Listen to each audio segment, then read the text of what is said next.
Hey everybody, okay, week 2 of RMI 270, the online version. Good job on completing week 1. So virtually everybody, I've got an assignment in, you'll see that graded by the early part of next week. And it's a fairly straightforward thing. If you did it, you'll get full credit. For week 2, we're going to be talking about risk management. So that's chapter 3. We're skipping chapter 2 just for now. We'll double back and pick that up in just a bit. And the reason is this. Risk management is our strategy. Insurance is a tactic that we might use, but I want to start broad and then focus in. So I think it makes more sense to talk about chapter 3 first.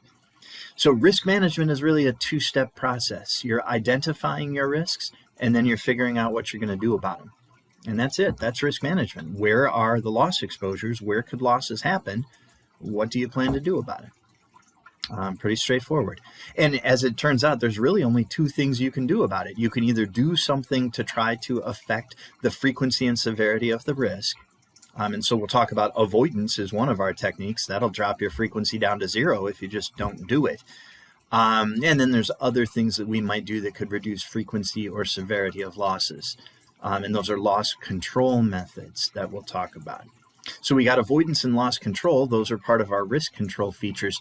Those are 2 things you can do to reduce the possibility of losses. But they're really the same thing. You're doing something about the frequency or severity. If you can't do anything to change it, then all you can do is figure out how you're going to pay for it when it happens. So that's risk financing. That's the second thing. So we can either take some element of risk control, or we can just choose to pay for the risk. Either we pay for it ourselves, we call that retention, or we pay for insurance so that someone else will ultimately deal with that risk. We call that transfer. So that's kind of a quick preview of where we're going for chapter 3, and that's the topic of week 2. You'll see at the end there's a quiz that you've got to complete.